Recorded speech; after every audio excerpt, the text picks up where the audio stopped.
Welcome back to In La Cocina. We're back in the cookwithus.com kitchen for a traditional Mexican recipe.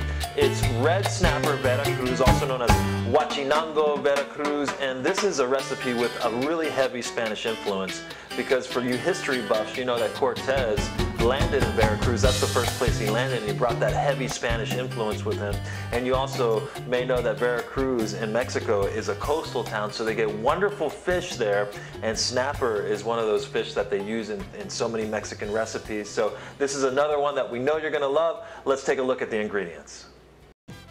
You're gonna use red snapper fillets, potatoes, Roma tomatoes, and you can also use 128-ounce can of diced tomatoes if you don't want to use the Roma tomatoes, white onion, olive oil, garlic cloves, bay leaves, chopped parsley, Mexican oregano, chopped green onions, raisins, capers, 3 pickled jalapeno peppers, half lengthwise, lime juice, and sea salt. The first thing that we're going to do is we're going to crush our Roma tomatoes, and what I'm using today, instead of using the actual fresh Roma tomatoes, I've used 128-ounce can of our Roma tomatoes. This is much faster, much easier for your busy lifestyle. You know how it is. It's hard to sit around and peel things. So what you're doing is you're just basically crushing them and making the pieces smaller because you want to really get that juice out of them. So once you've got them nice and crushed up, what you want to do is you want to strain them, because it's all about the juice. Okay, we've been heating up our pan. We're going to throw in a couple of tablespoons of olive oil. We're going to start by putting in our onions. Let that simmer up. Onions are my absolute favorite. I can eat them raw. Chopped garlic. And you want to make sure you stir it a little bit.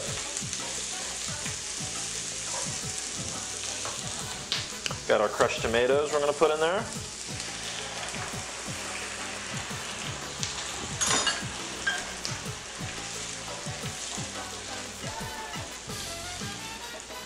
Okay, now it's time for the rest of our ingredients. In the process right now is taking that tomato juice that we crushed out, and we're going to, right now I've got about a 3/4 of a cup, so we're going to use about half of that because we don't want to make anything too watery right off the bat, because you can always add more.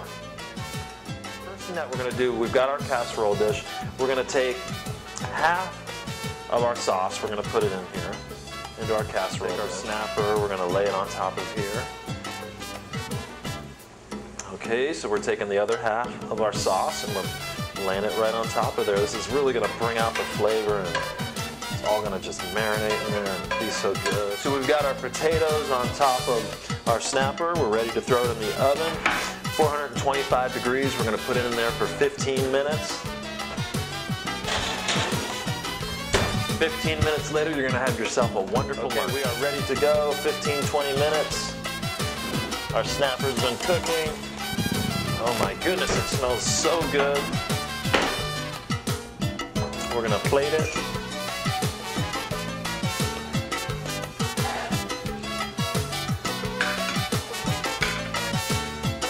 When you think of your plate, just think of it in thirds.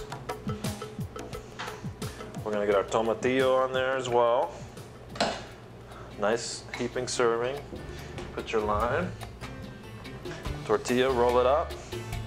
All right, we're ready to get to my favorite part. Let's eat. Okay, now it's time for the taste test of our Snapper Vera Cruz. Oh man, I cannot wait. Let me try these avocados, my favorite. Amazing. And I learned this recipe at cookwithus.com. For a link to it, just go to our website, HispanicFoodNetwork.com. And the next time that we link up with Cook With Us, we're going to get you ready for barbecue season. We're going to make an amazing barbecue shrimp jalapeno.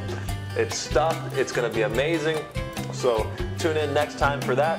I'm Mike Gonzalez. You're watching In La Cocina. We'll be right back.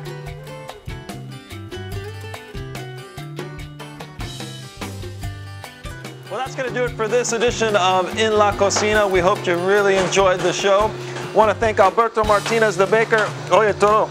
Gracias por todo. Okay, thank you. Bye. And we thank you for watching. We'll be back next time on In La Cocina, in the kitchen. Adios.